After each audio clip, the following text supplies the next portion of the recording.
Durante las últimas 3 o 2 décadas hasta el 2018 había un juego interesante que se jugaba desde el gobierno, algo que requería de pesos, contrapesos, alianzas, convencimiento y no simplemente de un capricho.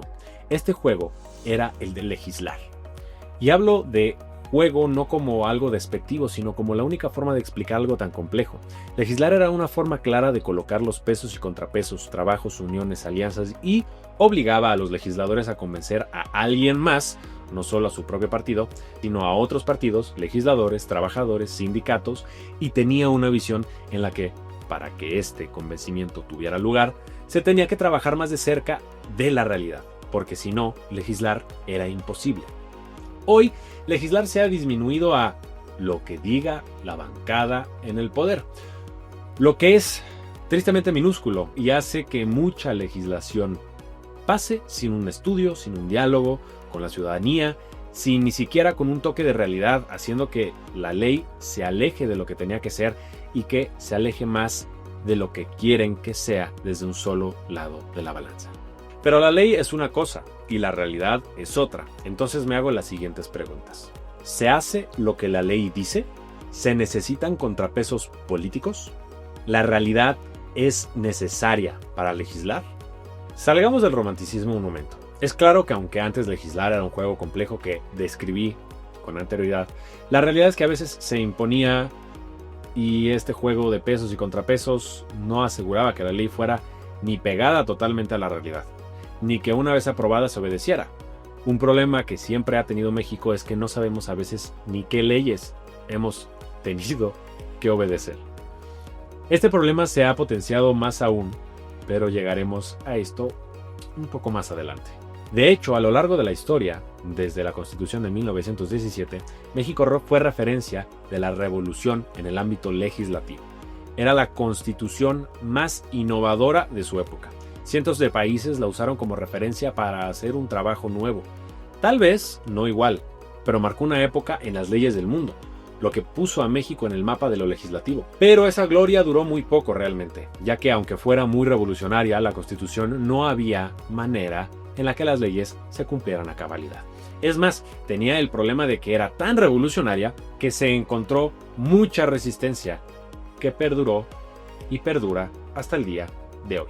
La ley del trabajo no ha sido respetada en su totalidad nunca, pero es un derecho que tenemos en la Constitución, por si había duda. Pero además, leyes de igualdad de derechos y de unidad han sido una de las cosas que hizo a la Constitución del 17 algo revolucionario, pero que si vemos en la historia, en México nunca se ha logrado establecer completamente el cumplimiento de esas leyes. Somos un país racista en el fondo, con muchos tintes clasistas, con una cultura de discriminación, no como las peores discriminaciones, pero sí con un patrón contundente. Algo bastante irónico de este tema racista es que somos racistas con los blancos a veces y somos racistas a nuestra propia historia, a nuestra propia cultura y por alguna razón a nuestra propia unión. El hecho de que México sea racista no significa que no toleremos a los demás, significa que entre nosotros discriminamos y, aunque no a grados genocidas, hay un claro patrón que se marca. Falta ver las telenovelas de Televisa para que, aunque saquemos una carcajada por malas actuaciones, se vea el reflejo racista y clasista de nuestro México. No desde la narrativa de la novela, sino de cómo es que la novela se construyó, los actores, las personas, etc. Ojo, con decir que México es racista no estoy diciendo que seamos unos violentos o genocidas, pero claramente hay un patrón que, sin embargo, y muy irónicamente a nuestro racismo, encontramos en México la cultura de la bienvenida. Aunque nos caiga mal la otra persona, aunque nos haga caras, aunque sea alguien que nos haya tratado mal en la anterioridad, pues lo tratamos de la mejor manera que podamos recibiéndolo en la casa. Pero ese coraje se queda en nosotros. Lo acabamos de ver en las épocas navideñas. Esto simplemente contradice los primeros artículos de la Constitución, sin mencionar el tema de acceso a la información o a la educación o a la vivienda digna, etc. En resumidas cuentas, lo que diga un legislador, por bueno que suene, por bonito que se redacte, o lo lindo que se entienda, lo que se tiene que solucionar es el problema. No significa que porque haya una ley de manera inmediata la realidad cambia.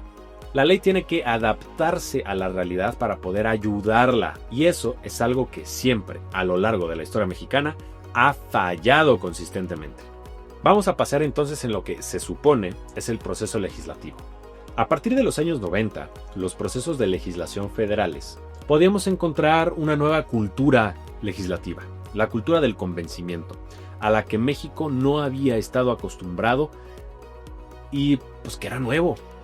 El México del siglo XX todo el tiempo tenía la filosofía de lo que usted diga, pues, señor presidente, lo que diga el partido en el poder. Esto lastimó mucho a México de manera que hoy seguimos pagando, porque además la cultura legislativa del día de hoy regresa a esas ideas. Hay que entender que en su momento llegamos a los años 90, los legisladores no sabían discutir, convencer o aliarse realmente. El PRI sabía que lo que tenía que hacer con los sindicatos para mantener el poder era una cosa, pero era una alianza eterna. Y sabía lo que tenía que hacerse para mantener al ejército unido, pero era una alianza eterna. No habían encontrado la necesidad de hablar con alguien foráneo al sistema que el mismo PRI había colocado sobre la mesa. Así llegó el PAN poniendo un manotazo sobre la mesa, pero totalmente desorganizado una vez que lo vemos de manera retrospectiva. Aquí es donde las cosas se ponen muy interesantes. El manotazo del PAN marca la necesidad de reformar la manera de legislar. Ya no era lo que usted diga, señor presidente, sino más bien era un tema de ¿todos de acuerdo? Pero este sistema tenía sus propias fallas enormes, porque el sistema presidencialista de México hacía que todo triunfo de la Cámara fuera directamente al presidente y toda falla al mismo tiempo fuera directamente al presidente en funciones. Este sistema presidencialismo perdura hasta hoy con Claudia Sheinbaum, solo que de una manera un poco diferente. El problema en ese entonces era que la llegada del nuevo milenio requería de muchas reformas, desde la reforma educativa, energética, pero la urgente reforma del sistema económico. Por el 94, Zedillo marcó referencia en cómo empezar a hacer alianzas, solo que no se consiguió unanimidad en muchas de las cosas que se necesitaban, por lo que muchas reformas no pasaron y más bien se atrasaron, jugando al juego de tú no te vas a llevar la gloria. Posteriormente, en los años 2000 les llegó Fox, prometiendo que de la noche a la mañana todo en México cambiaría y sería mucho mejor. Mágicamente se restauraría toda la unidad y sería la solución mágica. ¿Cuál era el problema? Una bancada llamada PRI, que venía con el resentimiento de las reformas atoradas del 94 al 2000.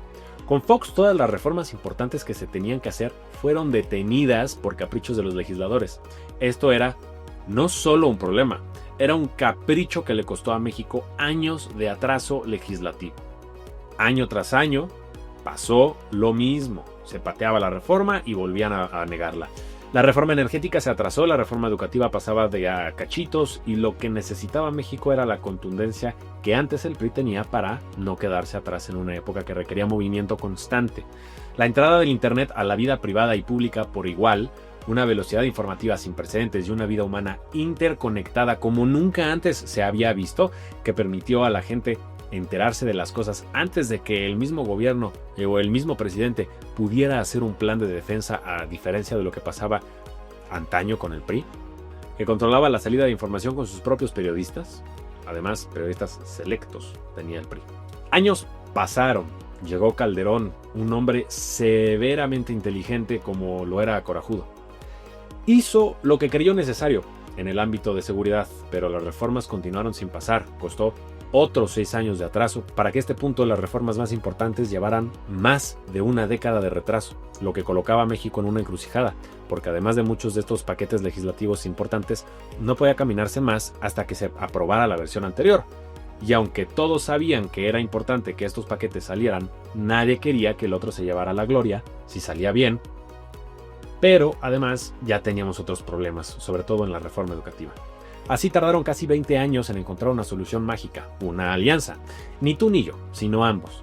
Salió Calderón, llegó Peña Nieto y sacó la reforma con la Alianza por México, con casi 2 décadas de retraso, pero salieron. Para todo esto, México había sufrido cambios importantes en la forma de gobernar, en las mismas leyes, y se empezaba a ver el gran problema que era Pemex, la CFE, y cuando menos lo esperaron, los sindicatos de trabajadores desde los sectores energéticos hasta el sector educativo protestaron. ¿Por qué? Porque ahora el PRI se había olvidado de cabildear como antes, lo que con los sindicatos de trabajadores se hacía. Este es uno de los episodios más oscuros de la legislación mexicana, que suena mucho porque era demasiado importante. Pero mientras esto pasaba, los partidos aprendieron lo importante que era aliarse y salieron legislaciones súper interesantes en pro de los derechos de los mexicanos. No todo fue pérdida, sino por el contrario, esta época complicada hizo que México creciera muchísimo. ¿Cuál era el problema? Que no crecimos lo suficientemente rápido para entender la realidad que México necesitaba. México entonces entró en una crisis de corrupción visible como nunca antes se había visto. El nuevo PRI robaba cínicamente y sin elegancia de los priistas de antaño. El PAN empezaba a ensuciarse por lo que había hecho en el poder y constantemente, durante la época difícil de la democracia mexicana, sonaba el nombre de Andrés Manuel López Obrador. Antes habíamos aprendido que los pesos y contrapesos en una forma de legislar eran no solo importantes, sino enriquecedores, y aunque estaban en pañales en un sistema pseudo-democrático, estábamos creciendo. Así, dejamos que las elecciones del 2018 tomaran su curso legal, como el PRI en antaño no hubiera dejado que sucediera. Y AMLO llegó al poder con el sistema gubernamental de 1960, no solamente porque pensaba que en ese sistema las cosas funcionarían, sino porque los mismos legisladores volvieron a tener ese poder, volvieron a tener esa presencia que no requería del diálogo, sino de poco convencimiento realmente, y que todo se concentraba en una sola bancada que controlaba todas las decisiones desde el ámbito legislativo, ejecutivo y hoy judicial. Así, México entró en un nuevo presidencialismo que asemeja más a un pseudo-porfiriato que a una democracia real. Había costado décadas entender la riqueza dentro de la diversidad de los pesos y contrapesos necesarios para una legislación más rica y más pegada a la realidad. Pero en cuestión de pocos años esa cultura se ha convertido y se ha perdido porque el PAN y el PRI no entienden por dónde le llevan los golpes y el PRD ha terminado por desaparecer. Y mientras tanto Morena está dominando el poder con compras de votos, porque no se resolvió la pobreza ni la desigualdad. Morena está dominando la narrativa con división, porque no se resolvió la corrupción ni el cinismo. Morena está dominando con una narrativa de pseudo-paz, porque no se resolvió la violencia ni el crimen organizado. Morena está dominando con una narrativa de megaproyectos, porque el gobierno no podía ponerse de acuerdo en qué cosas eran más importantes primero y qué cosas eran más importantes después. Y cuando al fin lo lograron, se dieron cuenta de que esos proyectos tardaban años en hacerse, pero pues los hicieron mal. En resumen, ¿se hace lo que la ley dice? Realmente, aunque la ley diga cosas hermosas, no. Se necesita el mecanismo para hacer las leyes justas, el mecanismo para ejercer esa justicia con los ciudadanos. No porque la Constitución diga que todos merecemos mansiones lujosas, eso lo hará una realidad. Y aquí es donde se juega con el Estado de Derecho, algo que ha sido totalmente desacreditado en los últimos años, pero que es importante para que cualquier país tenga seguridad y justicia. ¿Se necesitan contrapesos políticos? Totalmente. El capricho no debe ser razón suficiente para legislar, pero lo que necesitamos también es la cultura del diálogo para que se pueda llegar a tener contrapesos útiles y no solo bardas en nuestra vida personal, profesional y política. ¿La realidad es necesaria para legislar? Sin la realidad, aunque legisles con mucha ternura y amor, no resolveremos nada. Podría simplemente multiplicar los problemas en vez de resolverlos, y México es el ejemplo de que sin la realidad, aunque el papel exprese poesía y justicia, eso no llegará a la vida de los ciudadanos. Ahora recuerda, prepárate, infórmate, influye.